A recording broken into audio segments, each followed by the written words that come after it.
Okay, now the meeting is being live streamed. Yes, we are online. Just wait, please, Ash. Raj, start to record, please.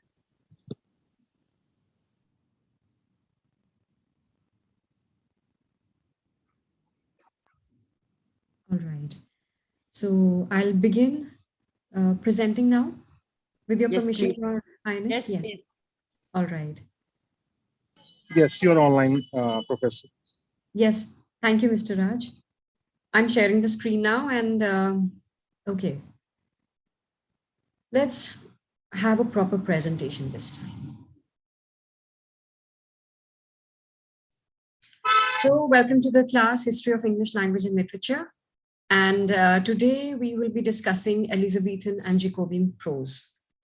So as you know, we have been in the conversation regarding Elizabethan era, the texts, the important writers of those times, but that this was not just a time of great poetry. It was also the time when people were writing prose in prolific, in several areas, touching upon politics, contemporary criticism, and so on and so forth. And before we actually delve into the details of individual prose writers, it becomes imperative for us to first discuss the background. Now, as you know, the Elizabethan age was marked by boundless vigor, and it reawakened intellectual earnestness and unfettered soaring imagination. But, in poetry, there were restrictions of versification, of meter, that you have to rhyme certain words, and there is a proper, metrical consistency that you have to practice. But in prose, there were no such restrictions. So prose is, it was seen as a medium where writers felt comparatively less, fettered in terms of how, they have to say what they wanted to say. So prose also was becoming very popular in that time. And during the 15th century, Latin was the medium of expression, and almost all the important prose works were written in that language. And it was in the 16th century, 1500 something, particularly in its later half, that the English language came to its own. So you remember how I mentioned that English was only a dialect, East Midland dialect, that later, it was picked up by Chaucer, and he picked up a dialect, turned it into a language. And now this language, it was, gradually evolving with its own speed. And it was still, in infancy, in an infant stage in Elizabethan time. It was still shaping itself. And so Latin was the official language, which was then later eventually replaced by English. And so from language point of view, this was a transition period. And so, with English gaining more and more popularity, it had become fashionable to write in English. So with English gaining more and more popularity, people started experimenting with different forms, different genres. And so, even prose writing became popular in that time.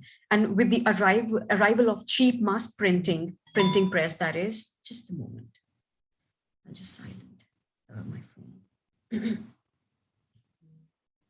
Right, so with the arrival of cheap mass printing, English prose became the popular medium for works aiming both at amusement and instruction. So this is important to note. It was not just about amusement, it was also about instruction, about telling people what to do and how to do, right? So there was a fair share of didacticism in the content that was being produced.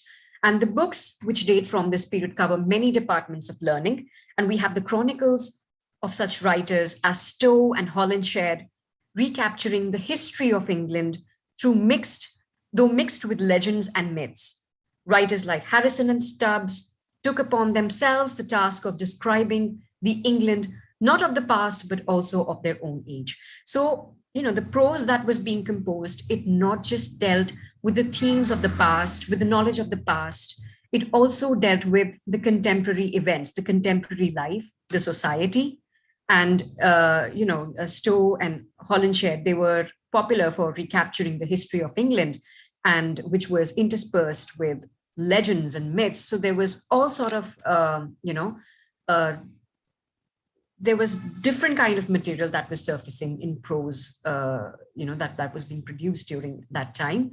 So very prolific in nature. And many writers, most of them anonymous, wrote accounts of the voyages which had carried them to many hitherto unknown lands in and across the Western seas. So you remember I did even mention to you that, with advancement of science, thanks to, a revival in the classical knowledge, the Renaissance, that, many discoveries were made in terms of astronomy, and there were several voyages that were undertaken. So many navigational, new routes were found.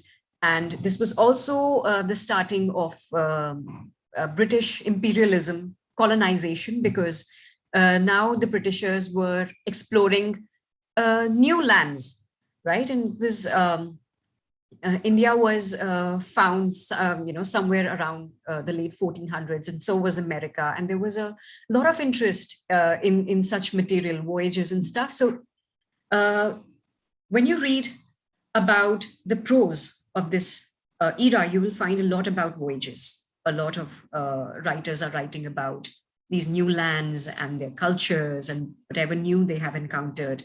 So, and mostly, these texts, they were anonymous. So, and then there are so many novelists who translated Italian stories and wrote stories of their own after the Italian model. So Italian model continued to be copied, continued to inspire the English writers. And they were borrowing from these Italian sources. Some were even changing it to match the taste of the British audiences. And some were translating the works from the original sources to make it more accessible for the masses. So there are also quite few writers who wrote on religion. And last of all, there is a host of pamphleteers who dealt with issues of contemporary interest. So, you would find so many people writing about contemporary society, the contemporary mannerisms, fashions, and so on and so forth. And though the prose used by these numerous writers is not exactly similar, yet we come across a basic characteristic common to the works of all. And what is that characteristic? The nearness of their prose to poetry. So even though, they were writing prose, it was very much like poetry. Poetry was a very dominant genre of that time. So even prose was heavily influenced by, these metrical designs, the metrical regularities that was being, practiced in poetry. It was somewhat getting reflected in the prose as well, but less fettered, because prose is more towards a freestyle of writing, right? So, this age, says G.M. Mayer, was intoxicated with language. It went mad of a mere delight in words. Its writers were using a new tongue, for English was enriched beyond all recognition with borrowings from the ancient authors. And like all artists who became possessed of a new medium, they used it to excess. So, whenever something new arrives on the scene, everybody wants to experiment. Everybody wants to, see how it works for them. So that was English back in those days. Everybody was wanting to write something. And there was this intoxication with this language that everybody was composing poetry. So, this was how the English language was back in that time. And the early Elizabethans' use of new prose was very like the use some educated Indians make of English. It was rich, gaudy, and overflowing, though in the main correct.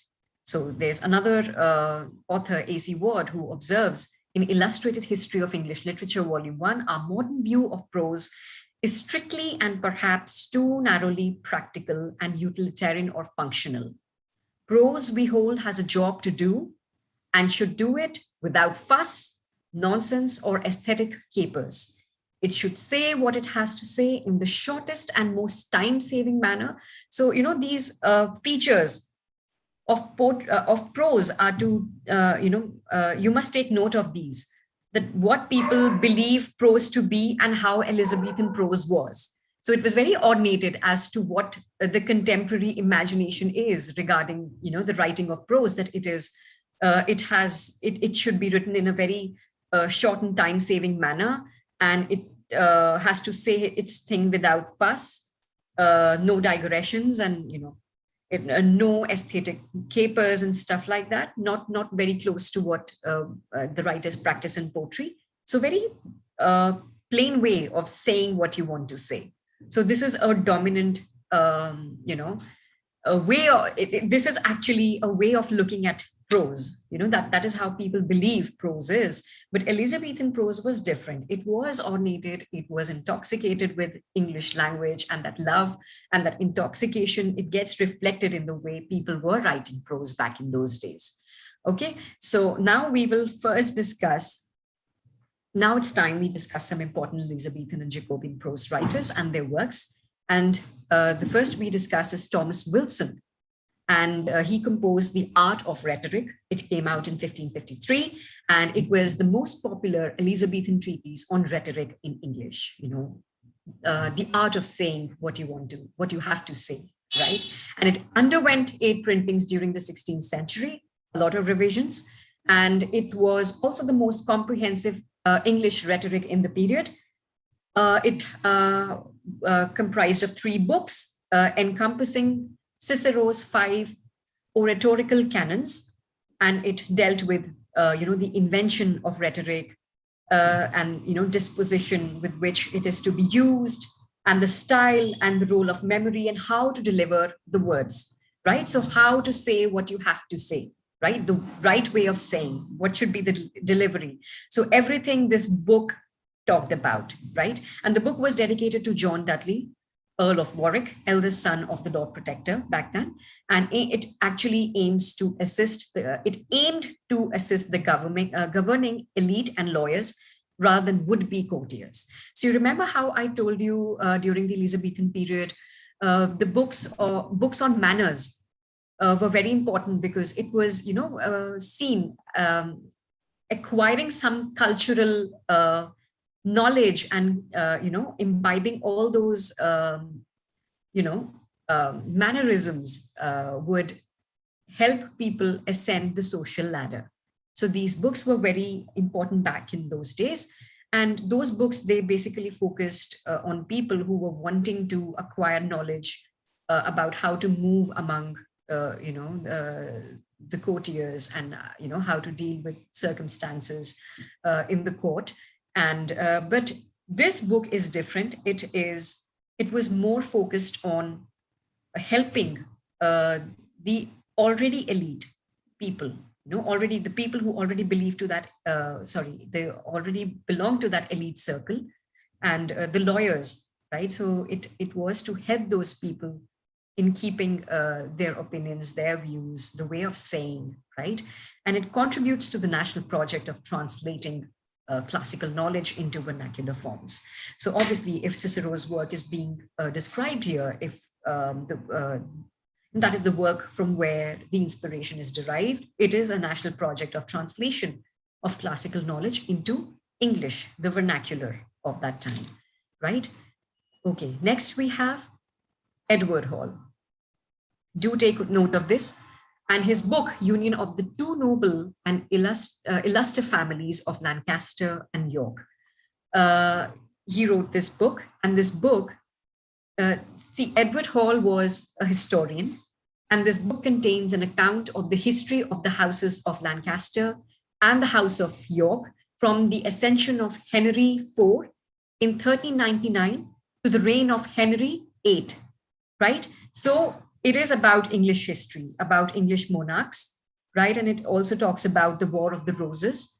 And, many of these stories, this book has been a source for many of Shakespeare's texts, his plays, his historical plays, which actually covers the reigns of, Henry IV, Henry V, and Henry VI. And Hall's original text only went down to 1532. So another writer by the name of Grafton, he added a continuation to the end of the reign of Henry VIII prior to the book's initial publication in the 1548. And these were composed in both prose and verse. So this book, Edward Hall's book, Union of the Two Noble and Illustrious Families of Lancaster and York, this is the book where Shakespeare derives material for his historical plays. So in that sense, this is important. Okay, so next we have Raphael's Holinshed, and he wrote the Chronicles. And it is also known as Holinshed's Chronicles of England, Scotland, and Ireland. And it was actually a collaborative work which was published in 7 volumes and 2 editions. And the first of its editions, it came out in 1577, and the second came out, a decade later, 1587, right? And now this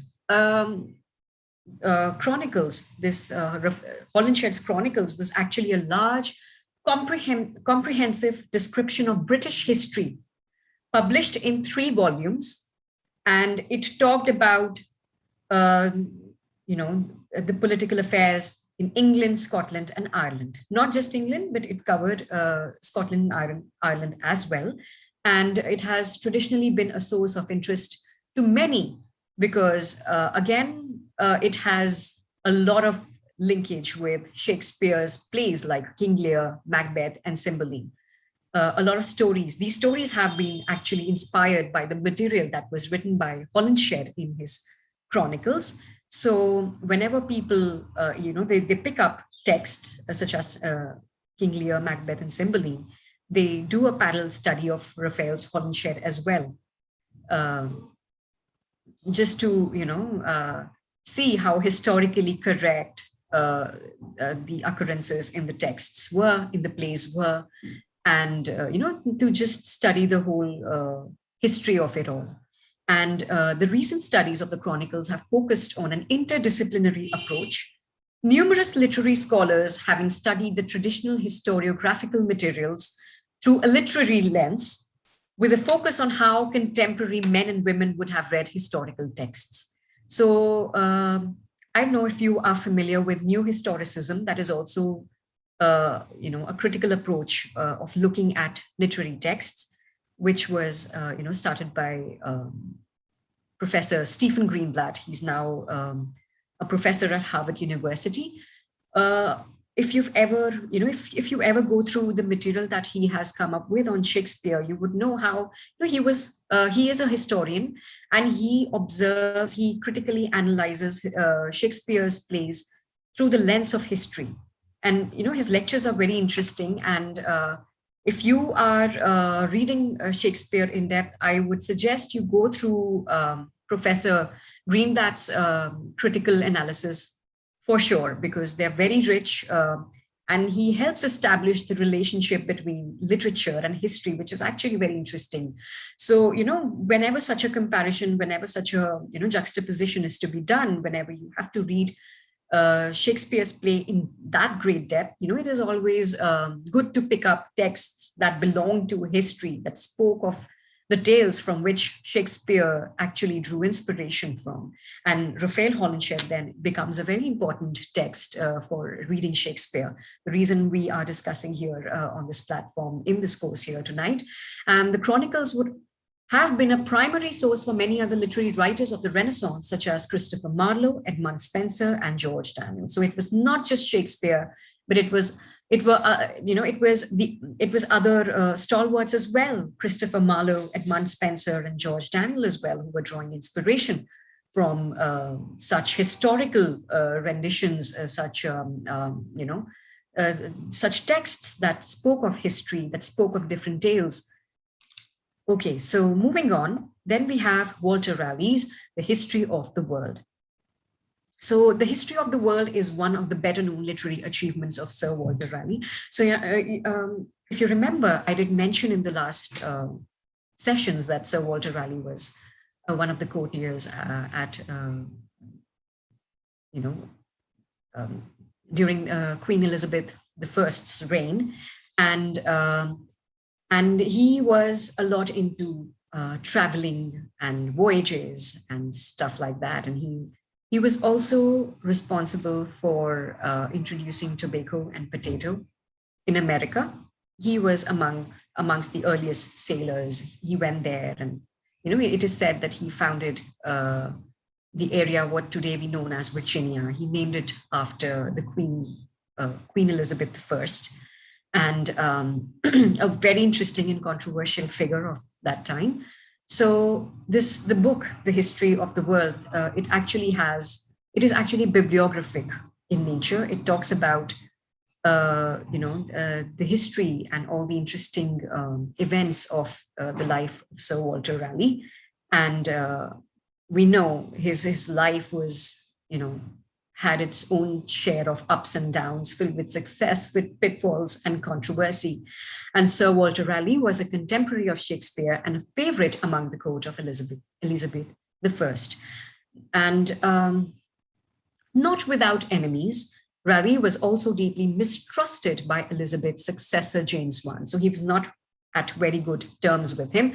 So James I had also imprisoned him for treason upon ascending the throne. So when it was 1603, when Queen Elizabeth I died, and James I took over, and because he was not at very good terms with Sir Walter Raleigh, so he was imprisoned, and it was during that 13 years of confinement in the Tower of London, that is from 1603 to 1616, that Raleigh wrote his History of the World. And the work was originally conceived as a 5-volume set covering ancient history to the present in that sense, the Elizabethan present. And though Raleigh only completed the first volume, so he had a grand project in mind, which then stayed incomplete. So this is an incomplete text. On publication, it was perceived as a thinly veiled critique of kings and did not improve Raleigh's standing in the court. So, it was controversial in that sense because it was perceived to be targeting, people in power indirectly. And once published, James I had it immediately suppressed and subsequently issued with no title page and therefore no authorial acknowledgement. So when it was being distributed, it did not have the text did not have his name, and it was actually composed by using a wide array of sources in different 6 languages. Raleigh was fully abreast of the latest continental scholarship, because he was a widely traveled personality. So he had learned a lot over on his voyages, and he wrote not just about England, but also about the ancient world, with heavy emphasis on geography. So there was a lot of one can derive a lot of geographical information if you pick this text up. It's not just about history in terms of politics alone. There's also geography intertwined. So this text is then very important in that sense, that it helps to understand how much the British Empire had actually discovered, conquered, and everything related to politics and geography back of those times. Then we have Thomas Nash's The Unfortunate Traveler, or The Life of Jack Wilton. So if you've ever sit for a NET examination, that is for clearing for lecturership, this question has been asked already. I think more than I have appeared for several PhDs and MPhil examinations, and I have seen this question recurring. So this is important. Thomas Nash's The Unfortunate Traveler, and an alternate name of this is The Life of Jack Wilton, right? And it is a picaresque novel. Now, you might wonder that novel form was yet to come in picture with Samuel Richardson, Pamela. That was the first novel in English. But see, this is actually a forerunner of that novel form. It was yet to come. The novel as a genre was yet to come, right? But then this work was ahead of its time in terms that it, in a way, you know, I see such authors as soothsayers, somebody who can, look beyond the ages and see into the future. And Thomas Nash was one of those personalities, and he wrote a forerunner of that novel, a Picaresque novel. See, a Picaresque novel is a novel where the protagonist is just a common man, not very heroic.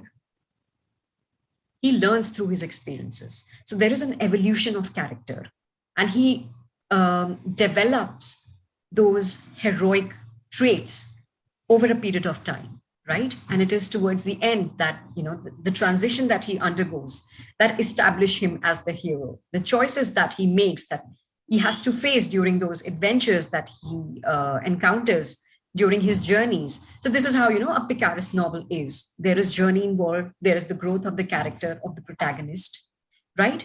So this text was a forerunner of the novel form, and it is a Picaresque novel, right? And it was published in 1594, and it was set during the reign of Henry VIII of England. And Nash's protagonist here was Jack Wilton, who adventures through the European continent and finds himself swept up in the currents of 16th century history. We're not going to delve too much into the details of the novel as such, but it is important, it is imperative for me to mention this novel. Why? Because it was an important prose work, right? So it is, this work is actually episodic in nature. It is divided into different episodes. The narrative jumps from place to place and danger to danger. So there is a lot of adventure that one gets to see, one gets to read about in this text. And Nash reflects on religious hypocrisy, a theme to which he frequently returns. So, there is this attack on religion, a theme that is, a recurrent theme in Nash's work. And Thomas Nash, if you remember, is one of the university wits as well, right? So he has been called, this has been called the first historical English novel, right? So do take note of this. And then we have Richard Hakluyt's The Principal Navigations, Voyages, Traffics, and Discoveries of the English Nation. So this guy, Richard Hakluyt, he was an English geographer who was very active politically also. He had several political connections, a political post, and his writings were very voluminous. He wrote extensively on promoting the expansion of, the English nation, a lot on colonization, and and it spoke especially of the colonization of North America. So if you remember, this was also the time when Puritans were leaving. Although this is the detail I'm going to get to a bit later as well. But there was a lot of migration that was happening from Europe to America that had started during Queen Elizabeth I's time, and that kept going on, and it thickened during the Jacobean era, and then the interregnum, the era that followed, and then the Restoration as well. There was a lot of migration that was happening from Europe to not just England, but also other nations of Europe as well. And these texts were then becoming instrumental, helping a lot in those migrations. And so Richard Hakluyt's major publication, The Principal Navigations, Voyages, and Discoveries of the English Nation, that came out in 1589 during Queen Elizabeth I's reign, provides almost everything known about the early English voyages to North America. So it delved into the minutest details of the settlements in America, how the life there was, what were the prospects of settling there, and how to travel, and everything. It encompassed, it talked about everything, right? And then moving on, then we have Samuel Purchas, his pilgrimage. So now this guy, Samuel Purchas, was an English Anglican cleric who published several volumes of reports by travelers to foreign countries. So, there is an interesting mix of religion and voyage here to find in Samuel Purchas. And in 1614, he published Purchas's Pilgrimage, or Relations of the World and the Religions, observed in all ages and places discovered from creation onto this present. So in this work, this work is actually intended as an overview of the diversity of God's creation from an Anglican worldview. He presented several abbreviated travel stories he would later publish in full. So these were the stories about different voyages, and you would find, because he was a cleric, so a lot of discussion of religion is to be found in the material that he composed. And the book, it became very popular during that time, and it went through 4 editions between 1613 and 1626, the year of Purchas's death. So, and his second book, Purchas's Pilgrim, or Microcosmos, or the history of man, relating the wonders of his generation, vanities, in his degeneration, necessities of his regenerations, was published in 1619. I know the names can be a little too much. This is how intoxicated people were with the language. You can see with the way they have composed the titles. So, you could just remember them in short, Purchas's Pilgrim and stuff like that. So, but do bear in mind, if ever it is asked in the exam, what would be, the full name, the title, just read it once so it is there in your mind. So, in 1625, Purchas published Hakluyt's posthumous, or Purchas His Pilgrims, a massive 4-volume collection of travel stories that can be seen as a continuation of Richard Hakluyt's principal navigation. So what Richard Hakluyt had done, he extended, he worked, he added more to that work, right? And he added more to Richard Hakluyt's principal navigations, and was partly based on manuscripts left by Hakluyt, who had died in 1616. So he added on to that work, right? And Purchas His Pilgrims became one of the sources of inspiration for the poem, the very popular poem Kubla Khan by Samuel Taylor Coleridge, a romantic writer, to which we will, we're going to discuss Samuel Taylor Coleridge in the coming sessions. So just a nugget of information, that it was this book that was picked up by A.C. Coleridge when he, when he was reading Purchas His Pilgrims, and he was under the influence of opium. He slept and he dreamt, and he saw a dream about Kubla Khan, and he decided to pen it down. And that poem was interrupted by a person from Porlock. So that poem remains unfinished, incomplete. And we have that poem as Kubla Khan, right? So this is the history behind this. So he was reading this specific book, Purchas's his Pilgrims. So, okay, Purchas's Pilgrimage is different and Purchas's Pilgrims is different. So the Purchas's Pilgrims is a more comprehensive work, right? Which had 4 volumes, which A.C. Coleridge later picked up. So you need to bear this in mind. It is an important text in that sense for its inspiration. Then we have Richard Hooker's Of the Laws of Ecclesiastical Polity. And now Richard Hooker was an English priest in the Church of England, and he was a very influential theologian. And he was one of the most important English theologians of the 16th century. And Of the Laws of Ecclesiastical Polity is Hooker's best known work, with the first 4 books being published in 1594. So there are many dates here. Just remember around what time they were written. I'm not asking you to remember the dates, as such, like 1594, because then you'll be overwhelmed with too many dates. So just remember at what point they came out, so the influences behind the books and who all they inspired. And the 5th of this book, the 5th publication, it came out in 1597, with the final 3 while the final 3 were published posthumously. of the Laws has been characterized as probably the first great work of philosophy and theology to be written in English. So, you need to take note of that. Remember the name Richard Hooker, and he wrote of the Laws of Ecclesiastical Polity. And so, so here we have the phrase ecclesiastical polity. So we have religion and politics. So this is what Richard Hooker is addressing here in this book.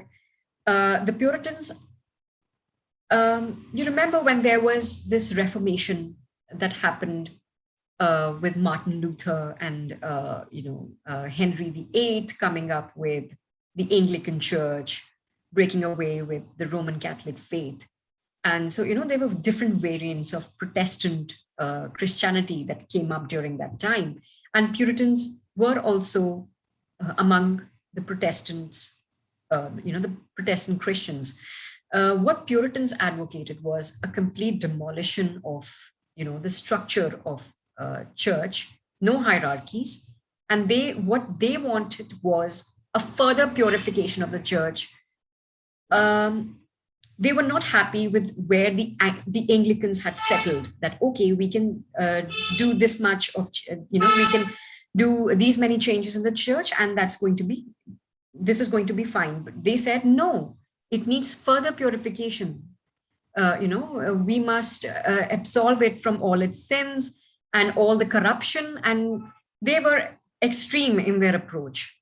So Richard Hooker was, since he was from Church of England, he had Anglican faith clearly. So he was an Anglican who was, he was not in favor of that extreme step that the Puritans were wanting. The Puritans advocated the demolition of clergy and ecclesiasticism, and Hooker attempted to work out which methods of organizing churches are best. So it is about the organization of church, right? Because there was a lot of upheaval during that time, religious upheaval, all thanks to King Henry VIII. And there was a lot of divide between, the Puritans, the Anglicans, and the Roman Catholics. There were more. But there was this ongoing strife as to how, if not in this specific way, the way, things have been going on for so long, if things are not to be taken forward in that way, what should be the structure of the church then? So Richard Hooker, he then suggested the structure, the organization of the church. So this book in that sense becomes important, okay? And then we have another very important figure from Elizabethan period, Sir Francis Bacon, father of empiricism. So I have a little biography on him to be presented for you.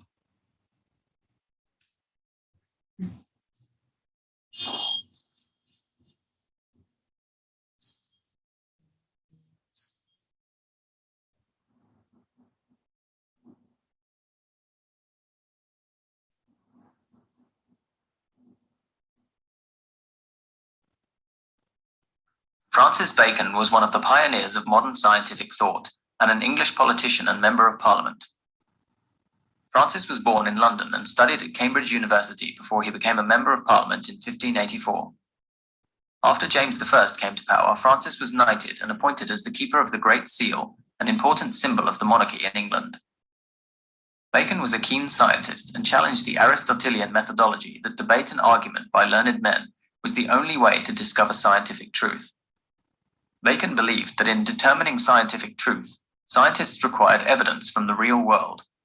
His book, The Novum Organum, gave information on the correct methods of acquiring knowledge through the medium of empirical evidence.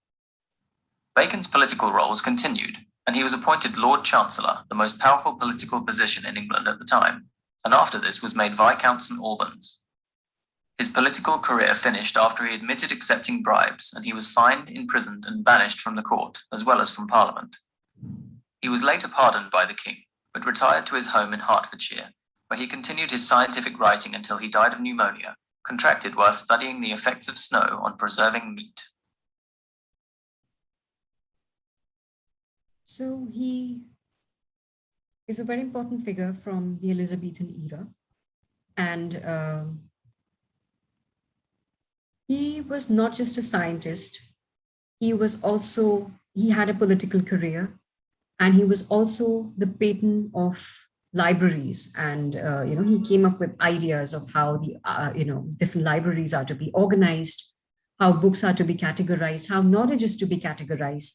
So in that sense, he becomes a very important figure. And he also came up with the idea of empiricism. He is the father of empiricism, that is, observing, using your senses to observe the natural world and derive scientific knowledge from those observations. This is the scientific method. This is how observations, this is how experimentation takes place in science labs, right?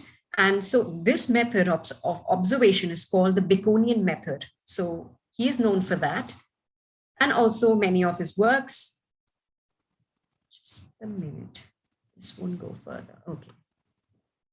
So one of his most important works is The Advancement of Learning, which came out in 1605.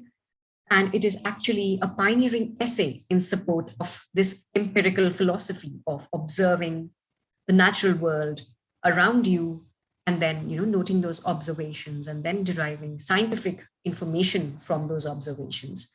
And this essay is actually in two books. Book one, it states and answers arguments that have been brought forward against learning. So he takes a stand in favor of learning in this book one. He arguments against learning. The argument against learning comes from who? Who all? From theologians, from politicians, and from the habit of the studies of the learned men themselves. So, he defends learning against whatever arguments that had, that had come up from these figures, theologians, politicians, and so on and so forth. And book one concludes with the arguments to prove the dignity of learning both divine proofs and human proofs. So this is all about observation of the natural world around you, right? And Bacon considered the study of divine to the divines, distinguished between God's words, that is revealed in the Bible, and that is to be read by the ministers, and God's work, that is the natural world. So there was a clear distinction between religion and science. That is what he wishes to, that this is something that he wished to do through his work, to draw a distinction between religion and science.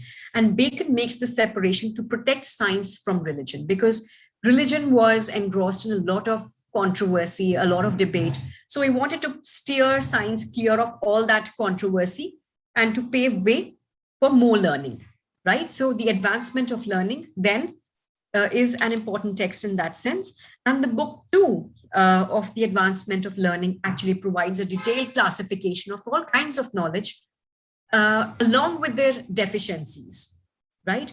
And it placed the book, in this book, Bacon placed reason over poetry. It is stated, it, that is poetry, doth raise and erect the mind of submitting the shows of things to desires of the mind, whereas reason doth buckle and bow the mind onto the nature of things. So, he says that poetry takes you into an imaginary world, but reason is something that hooks you to the realities of the natural things, natural occurrences. So he places, based on this argument, he places reason over poetry, right? Then we have Novum Organum, another very important text. It was written in Latin and it was published in 1620. And if you see the image towards the right of your screen, you would see that there is a ship. There are ships sailing between the two pillars. Now, these two pillars are actually the pillars of Hercules that stands either side of the Strait of Gibraltar, making the exit from the well-charted waters of the Mediterranean into the Atlantic Ocean. So it is very metaphoric in nature. When you are exiting a comfort zone, and when you are entering into uncharted territory, uncharted waters, it is going beyond what you already know, what the classical knowledge has already imparted. It is an attempt to go beyond all that, right?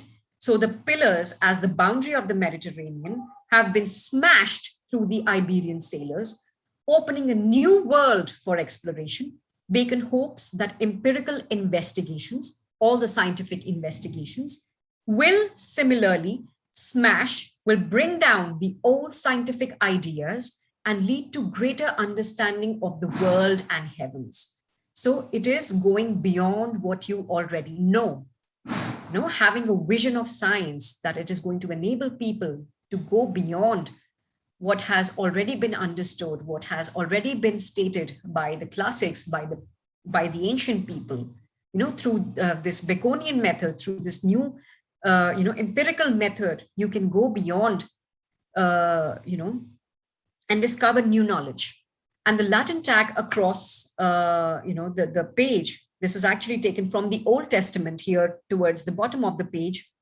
It means many will travel and knowledge will be increased. So this book had a very gigantic mission of encouraging readers, encouraging people to undertake empiricism and discover new knowledge with the passage of time, right? So it is foreseeing a lot of growth in that area, science. So Novum Organum then is a very important book in that sense. And in this book, he mentions 4 idols or errors in mental processing. So what are the things that impede your understanding in the right manner? So the 4 idols are idols of the tribe, idols of the cave, idols of the market, and idols of the theater. Now, idols of the tribe, it is actually, an error in the mental processing that stems from the fact that that stems from the very human nature itself.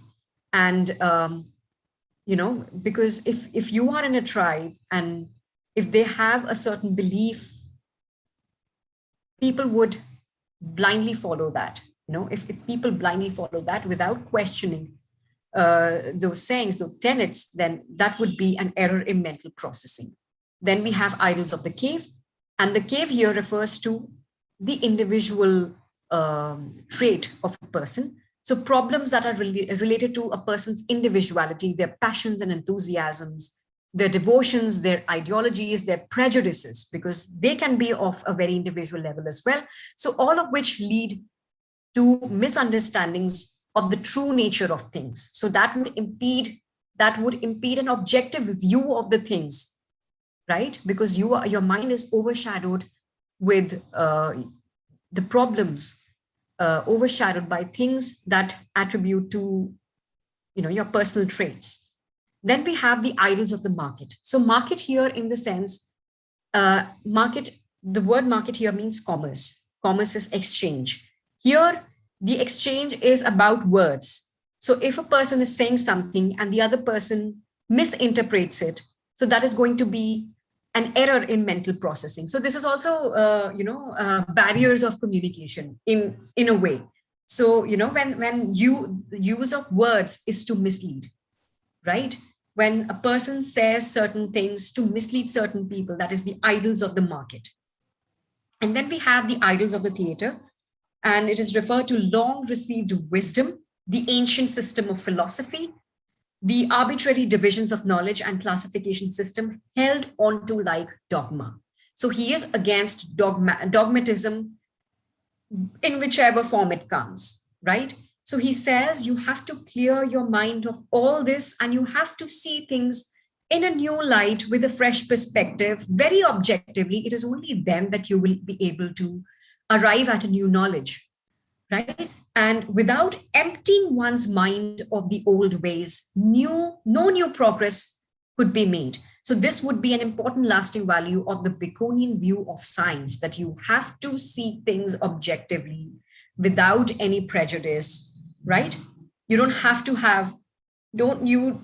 should not have skewed understanding of things, biased understanding. No, you have to observe things this is something we do in research as well. If you read ethics of research, this is one of the ethics that you have to observe things in a very objective fashion. And research is also a scientific method. So, whatever research we are doing now, whatever scientific methods we are applying now to arrive at new knowledge, this is actually a gift of Francis Bacon to the world, empiricism, right? And in Bacon's Idyls are found his most critical examination of man-made impediments, which misleads the mind's objective reasoning, right? Whatever leads you away from the right thinking, from objective thinking, is wrong. That means your mind is clouded, and you have to get rid of those clouds, of those prejudices, of those biases, and see things in new light to be able to, receive the right information, okay? And then we have the New Atlantis. This has been asked in the examinations previously, so do take note of this. So it is an incomplete utopian novel. So again, it is a novel / prose, a forerunner of the novel form by Sir Francis Bacon that was published posthumously in 1626. And in New Atlantis, Bacon portrayed a vision of the future of human discovery and knowledge, expressing his aspirations and ideals for humankind. Now, here in this novel, he talks about a utopian land where generosity and enlightenment, dignity and splendor, piety and public spirit, they are commonly held among all the citizens. So, and this place, this utopic land, is this mythical land of Bensalem, right? So this here in Bensalem, people are, they are known for their generosity, their enlightenment, their dignity, their splendor, piety, and their public spirit. So it is a perfect land, a perfect world. That is what utopia is. It is actually the opposite of dystopia. Dystopia is where everything is disturbed and nothing is all right. Utopia is a place where everything is perfect, right? And this novel actually depicts, this mythical island, Bensalem, which is discovered by a crew of a European ship after they are lost in the Pacific Ocean somewhere west of Peru, right? So again, there is this idea of voyage here and discovery of a new land. And that discovery is of a perfect land, a utopia, Bensalem. And the minimal plot of this novel, it actually serves the gradual unfolding of the island. So, something that happens in Thomas More's Utopia as well. Just like that previous text, Thomas More's Utopia, it also talks about the customs, and the traditions of that island. And, and it talks elaborately about this state-sponsored scientific institution. And what is the name of the institution? Salomon House, okay, where experiments are conducted in Baconian method to understand and conquer nature and to apply the collected knowledge to the betterment of society. So in a way, this is also talking about the advancement of learning for a better good, for the betterment of the society. Baconian method is being used at this scientific institution, Salomon House. Okay, so this is important. The utopia that is mentioned here in New Atlantis is Bensalem, and the state-sponsored institution, which is mentioned by Bacon here, is Salomon House, which actually, becomes inspiration for the Royal Society, which is still functional today. So the Royal Society actually drew the way it was formed, the foundation of the Royal Society, this is actually credited to the New Atlantis by Francis Bacon. So another very important historical nugget you have here. So Thomas More's Utopia here in this text is referred to as a fiend commonwealth in this book by one of the characters, and that character is Jobin, right? So another important piece of information here. And then New Atlantis and other writings of Bacon inspired the formation of the Royal Society, right? And we also know, if you've read Jonathan Swift's Gulliver's Travels, you would know that Jonathan Swift, you must have read this book 3, Voyage to Laputa, where he goes to a place where he sees a floating island, right? So, that is Laputa. And this is Jonathan Swift actually parodied both Royal Society and New Atlantis in book 3 of Gulliver's Travels. So when you read this Voyage to Laputa, that is book 3 of Gulliver's Travel, you will see several parallels between New Atlantis and the Royal Society and the traditions and customs of the island of Laputa, right? And then we have Bacon's essays. So essays, religious meditations, places of persuasion and dissuasion, seen and allowed, which came out in 1597, was his first published book. I am mentioning it towards the end because the texts that I spoke of before this were more important, right? So, but Bacon wrote several essays on almost everything, from court life, from politics to marriages to relationships, and everything he could think of, he wrote about in his essays. And it is written in a wide range of styles, from plain and unadorned to the epigrammatic. So, all styles of writing has been explored by Bacon in his essays, and they cover topics drawn from both public and private life. And in each case, the essays cover their topic systematically from a number of different angles, weighing one argument against another. So, there are several vantage points that have been taken into consideration while composing these essays. And he takes those different vantage points to observe a similar issue and, how one argument is placed against the other. This is his general style of writing the essays. And while the original edition included 10 essays, a much enlarged second edition appeared in 1612 with 38 essays. And another under the title Essays or Counsels, Civil and Moral, was published in 1625 with 58 essays. So, he just kept on adding to whatever there was earlier.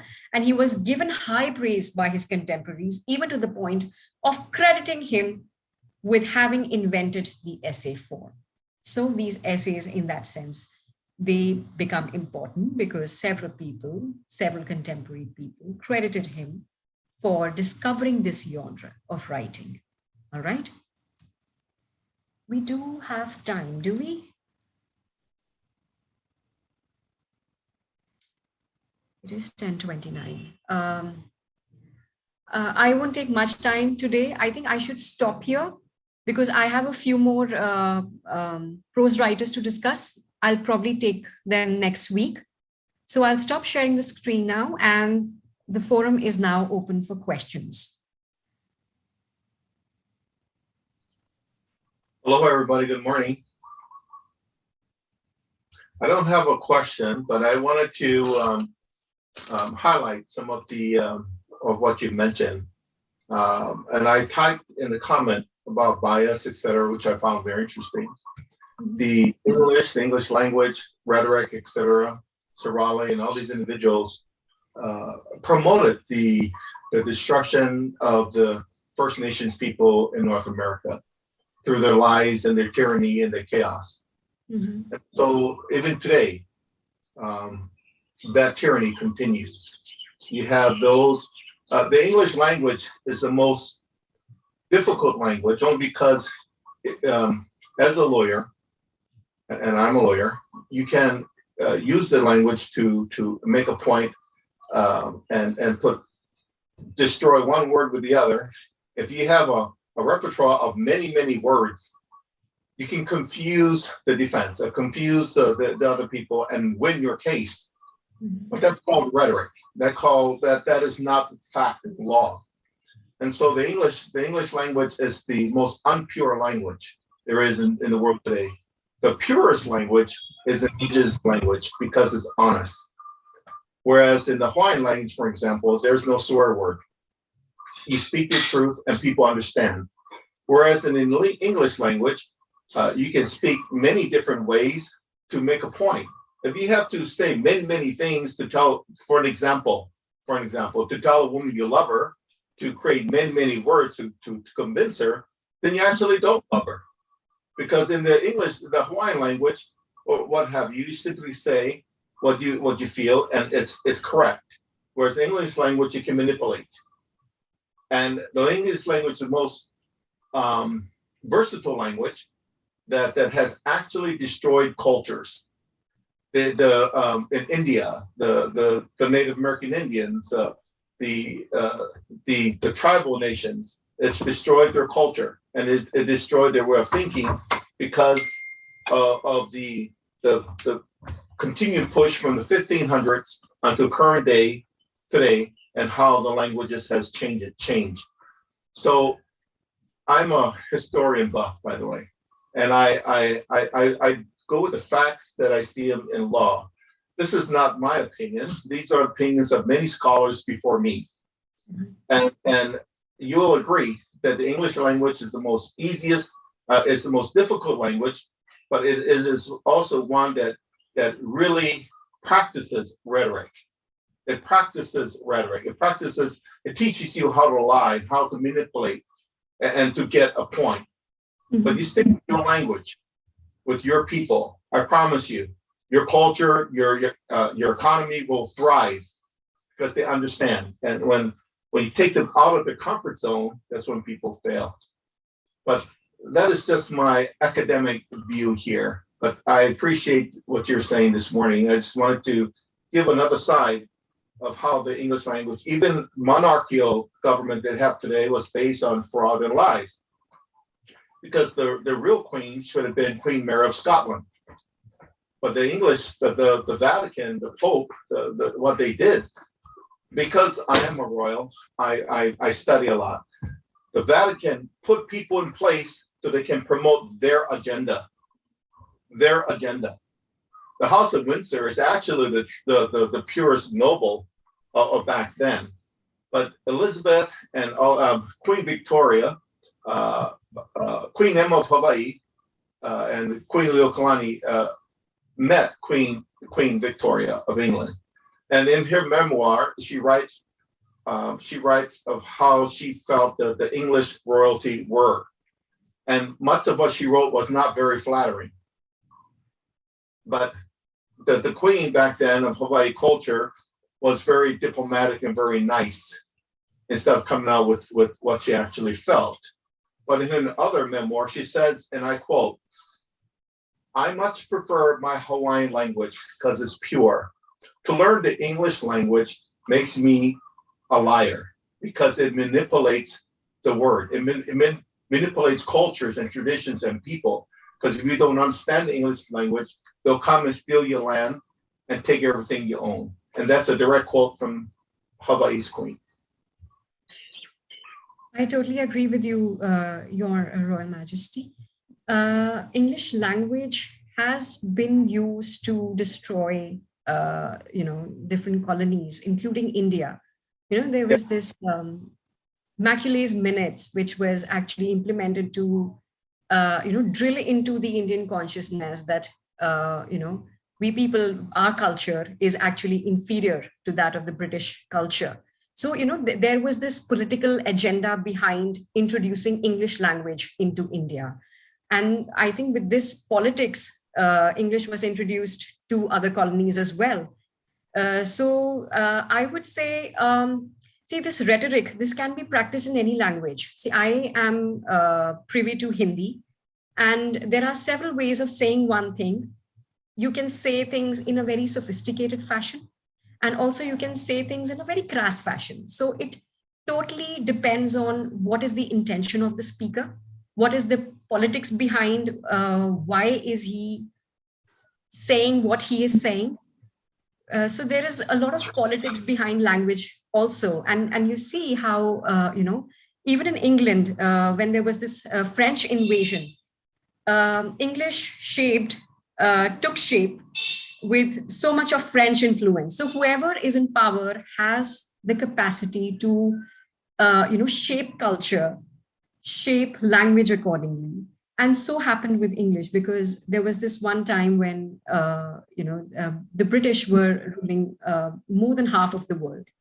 So English, I would not, I don't know if I should call it a language of deception, but I think things can be very plainly put forth in English as well.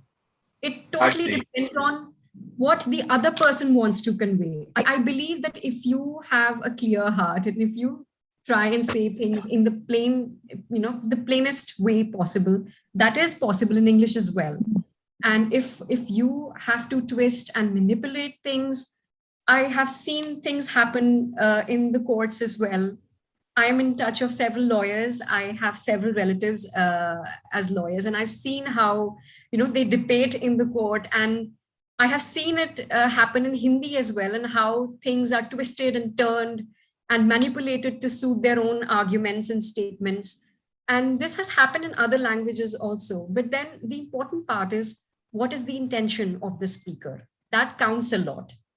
If there Thank is you. a political agenda, here in India, English was introduced with the intent of letting the Indian natives down and drilling into the Indian psychology that whatever there is British, it is superior, and you are inferior beings, and we British are superior. And that mentality, more or less, it has lingered in India. Much Well, to my it demoralizes a culture. exactly. One of my greatest example is Mahatma Gandhi, when he said, "Bring back my language, bring back who we are, my culture. Let us speak our language, Hindi. Let us be who we are, and we will thrive. We'll be successful. My country, India, will be brilliant."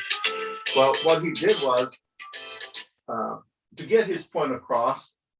Gandhi suffered a lot. He fasted. He wouldn't eat to get the British and people to understand that I am not British. I am who I am, and my language is very important to me. And so his if you study him intensely, he was a lawyer as well. But if you study his work was about getting rid of colonization ideology and to bring back our history. India was very successful of its trade, of its products. India was one of the most, even China complimented India and said India was the most prolific, the most beautiful country, of the most richest, the most wonderful of people, the most beautiful people of the world. China claimed that India was such. And you look at the people who journeyed to India and so forth. India created the most successful working enterprises because they're innovative, and they work with the Jewish nations and many other nations. Until British came in and saw the success, India started to fall. And it is my fervent belief that if we go back to who we are as an indigenous people, India is India, we will thrive, and there will be peace in the world. Because without that, you have to restore the language, the fact of the language, and words cannot be manipulated if it's pure. Absolutely. If you listen to the Hindi, I listen to your language. It's beautiful, very beautiful. And Hindi there's is very no precise language. very precise, unlike English. Absolutely. And then if I watch court cases where they're using their language, it sounds like they're arguing and they're unhappy with each other, but they're making their point, and they're factual. But anyway, thank you. I just want to just give a great understanding as to how things shifted. Today, it is my goal to restore all indigenous nations back to their culture, to their language, to the tradition, because then when you return back who you are, it is my belief, this thing I see in the spirit, that there will be world peace, because they go back, they bring back peace. And that is the only reason I'm speaking about, is because the English people, its culture, they have no soul. The Native Americans would say, everything about them is money. Everything about them is destruction. Mahatma Gandhi said the same thing. Give me back my land, give me back my language, give me back my people, and we'll be the most richest nation in the world. That is what he said, and that's a fact. And then you also had great men like Nelson Mandela, when he went and became, through all his thing, in prison for 25 years, became president of South Africa. His thing was, we must come together as a people who understand not other nations, but our nation, our people, our culture. And then when we understand who we are, then we can share that with other people, because now we're strong and we're powerful because we know who we are. You have cultures out there that don't know who they are. Are they English? Are they Hindus? Are they, who are they? That is where you have your confusion, your problems, and that's why there's no world peace, and that's why there are borders.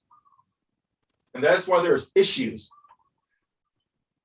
Anyway, thank you. That was very beautiful, beautifully put, Your Royal Majesty. It was, this is something that I tell my students also, that you must take pride in who you are. I take pride in being an Indian. I take pride in my culture, my traditions. And, you know, if you take pride in who you are, it is going to enable you to see the others as equal as well. And there has to be an idea of equality, and nobody is superior and inferior. So, you know, the very idea of namaste that we do in Indian culture, this is actually, you know, it reiterates for the world that, you know, these two hands, we are equals. Nobody's above or below anybody. And we greet you as equals. And, you know, the Indian culture as it is very rich. And if I have studied English, it is because it is a lingua franca now, because it is helping us connect. It has become a common language. So it is also a language that is connecting us. So let's not look down upon it, but try and assimilate as many people as we can using this tool that has been handed down to us by the colonizers. We're going to use their own instrument against them. So, you know, in destabilizing all these hierarchies and coming together in unity and working for each other, like you said, bringing down the barriers and coming together in, you know, together in a sense of unity and, you know, being with each other, standing with each other in trying times. And this is what we all have to aspire for. We all are working towards that, helping each other. And I mean, this is something that I keep telling my students, that take pride in yourself. Don't consider yourself inferior just because you can't speak English that well, because this is one thing that is prevalent in India, like a lot. If you are not well versed in this language, you are looked down upon. You're not considered at par with the others who can speak this language. So you take pride in your mother tongue, whatever language you speak it with confidence, you know, don it with confidence. And all the languages are equal. There is no hierarchy. Let's not talk about hierarchies. Hierarchies are to be broken. You know, that is what we have to come together as a community, helping each other, standing with each other. So whatever you said, Dr. Silva, it was very right, to the point, and very relevant for this generation to hear.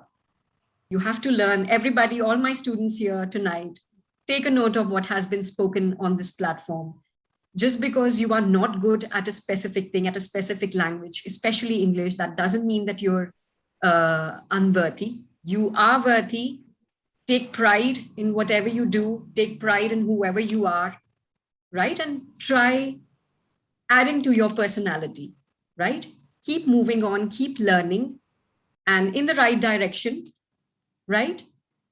So I hope I've said enough tonight. So is anything else that can be added? Are there any more questions? Somebody asked who was the professor who was mentioned for Shakespeare study. That was Professor Stephen Greenblatt from Harvard University. He has written a lot on Shakespeare. So if you are studying Shakespeare, his work will be a value addition to your knowledge. So do take note of that. And any more questions? Anybody?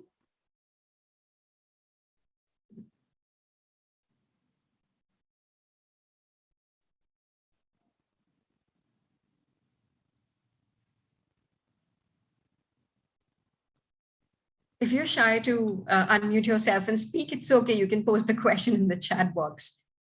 I'm here to read. And address. Hello, it's me, Badsha. I have a question. You are talking about that English is used as a language, as a biased language in this part of the world, especially by the Britishers. So we are made to acquire this language so that we can acquire their culture also. Is it happening these days also? As you are talking about the history of the English language, please answer the question. See, what I mentioned in Bacon's context was the bias, the prejudice that can stem from not just English language alone, it can stem from the way you look at the world as well, right? So it was not focused on English as such, but bias, can you be a little more specific with your question?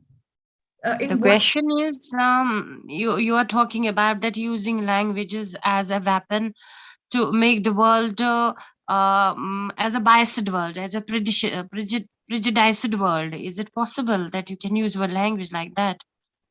And you can feel that you can adopt their culture along with the language. English has been in the past used as an instrument to destroy cultures, to imbibe in the people that the British culture is superior than the native culture.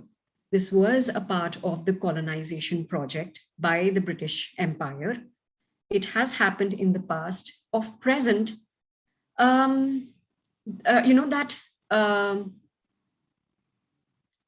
feeling of inadequacy among the colonized, it continues to exist. What I am seeing in my native land, what I feel that, that hierarchy that has been deeply, that the sense of differentiation, that hierarchy has been drilled into our consciousness with a purpose, with a political purpose.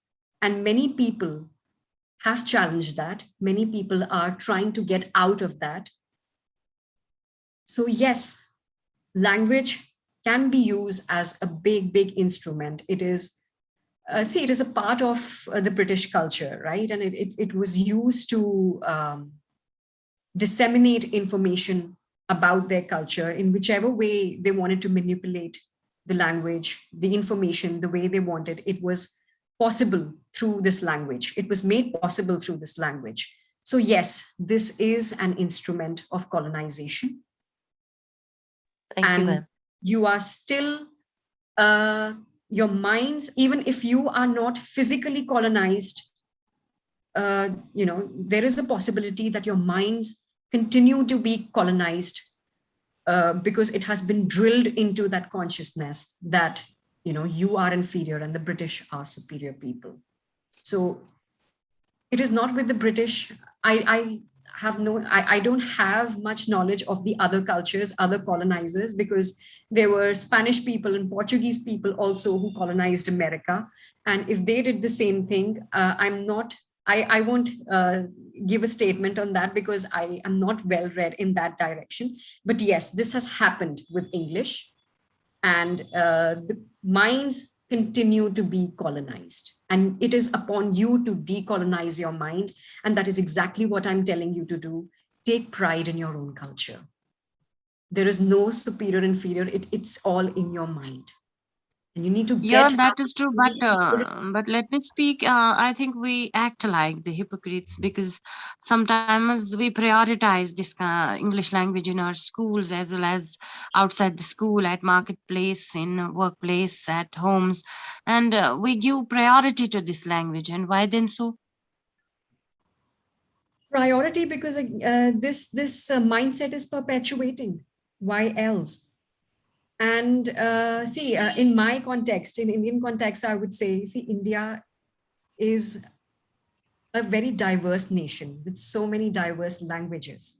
So when the British left India for good, the then leaders, they were faced with this challenge that what one language is to be declared the national language. And when they were settling upon Hindi, which is mostly, a language of North India, the southern Mhm. states, they, contested that why is it that the northern Indian language is given preference. So, after a lot of debate, it was decided in the interest of India that we will continue to use English as as one of the official languages, because Then it is it has also a become a language. unifying factor for our Yes, diverse culture, right? yes, that is exactly what I'm saying. You use the weapon for your own good.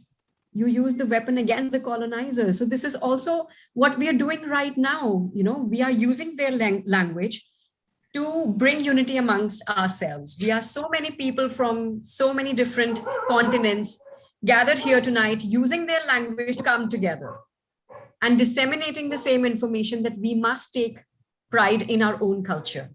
So everything has to run parallel. Nothing is above or below. All languages are the same.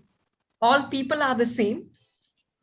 There doesn't have to be class, race, barriers, right? So, we have to go beyond all these distinctions, and we have to get united to for the betterment of the world. That is what my message is to everybody tonight. Thank So you. I hope you got that message. Yeah, sure. So anybody else? Junaid. Junaid, are you here tonight? Yes, Junaid. Yeah, ma'am, You I'm have your, listening. yes, you have your hand raised. Please speak up. Yeah, actually, the thing is the way His Majesty explained about the Vatican City. Actually, Mhm. I'm very much interested and amazed that actually that this is the place of religious institution and something like that. And he explained about the doctrine of discovery. Mhm. And only a person who is the head of a state or someone who is at such a royal place, he is only aware of the things that works under in the missionaries level. So not from you, ma'am, actually I want to ask from His Majesty that what his perspective, that the way the Vatican City is working to get their things implemented on the mindset of everyone.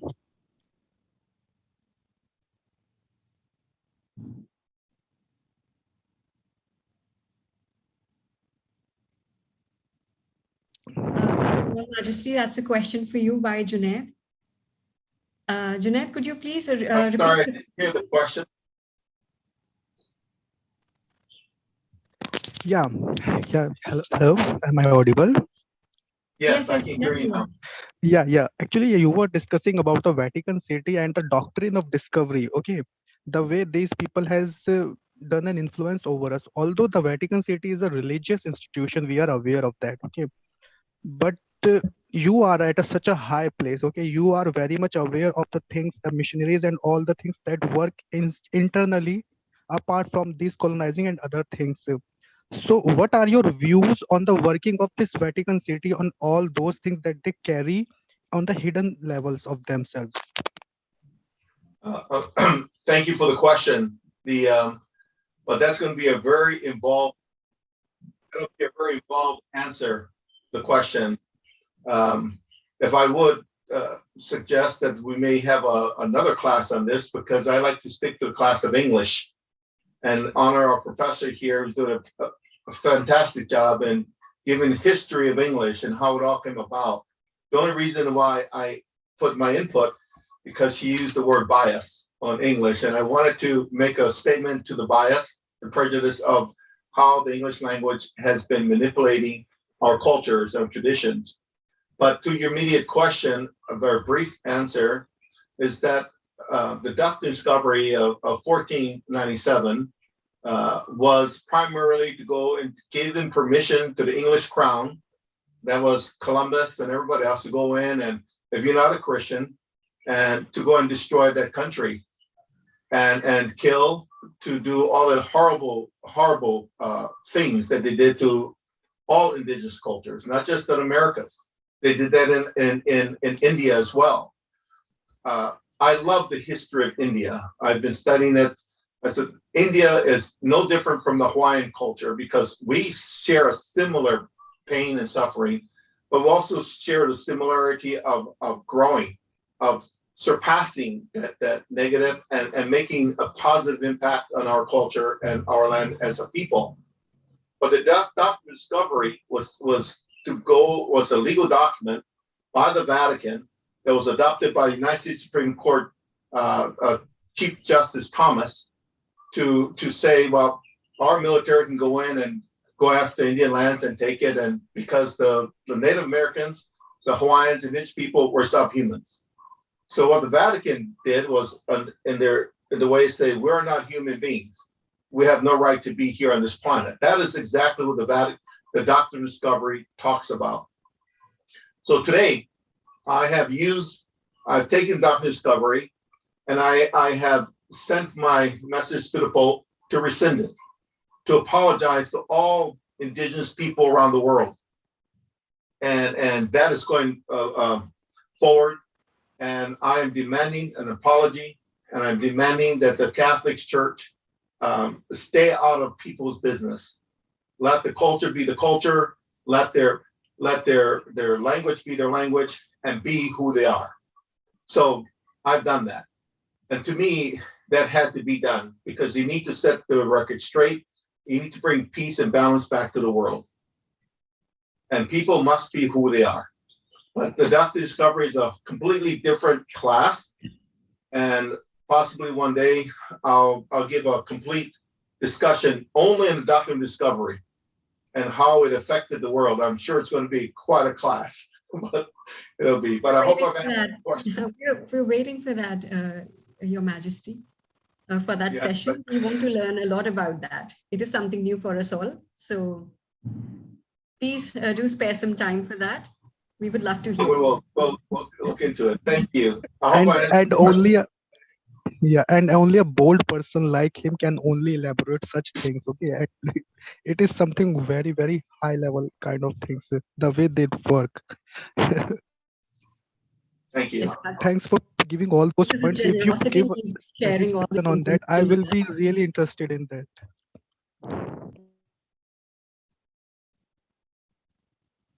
So, Your Majesty, we would love to hear from you. If you could come up during one of our sessions and elaborate on what has been discussed tonight, we would be. Well, I'd much rather your session be your session, and I'll speak to our Queen Nadia, our beloved Queen, and we'll set up a time for just a session on the doctrine of discovery, how it impacted the world, and what it's doing to the world today. If you look at what the doctrine of discovery has done, if you look at what's happening to the borders of the United States, immigrants are coming in from all over because of what's going on here. And you have the politicians who are acquiescing and to bring more and more people, and it's causing a tremendous of chaos and problems. I love immigrants. I love people. And anybody who needs help, they're always welcome, even to my house. They're welcome to, I can feed them. But the way that they're doing it is so political, and it's to separate the people rather than bringing the people together. It's separating them even more, causing more distrust, more unhappiness, and more chaos. It doesn't have to be that way. So I'd be very happy to give a discussion on the doctrine of discovery, but I can assure you it's not going to be one day. It's going to be at least a whole week of going back and forth, because I would expect very verbose arguments, very verbose debate. And this would be just fun, because people will get all their anxiousness and ugliness out of them in a good way, where I can explain everything so people can start saying, well, he's right or not right. And I would love people to challenge me. If I'm wrong, I'm wrong. But there'll be a good debate. Looking forward to it. Yes, absolutely. We're waiting for that. So thank you so much, everybody, for joining in tonight. And thank you so much, Your Royal Majesty, Your Royal Highness, Queen Nadia, for such a wonderful session, for being here tonight with us. And the debate on this, we will wait, Your Royal Majesty, for whatever session you are saying. It's going to go on for a week. We are eagerly waiting for that. And as far as my sessions are concerned, I'm going to be meeting you again Tuesday, same time, same platform. So until next time. Thank you so much, Professor Ash. And thank you to His Majesty, my dear King. You have no choice. I will organize your course now. I will organize every week at the same time, same platform for you as well. Thank you for everyone for being with us today. And just to want to inform to all the people who wants to join our next class, talking about leadership for entrepreneurs. It is in 30 minutes. I put the link in the chat, and I thank you so much for this wonderful session. Thank you again. Same platform, same hours, same day with same prof next week. Thank you. Bye. Aloha. Thank you so much. Goodbye. Good night, everybody.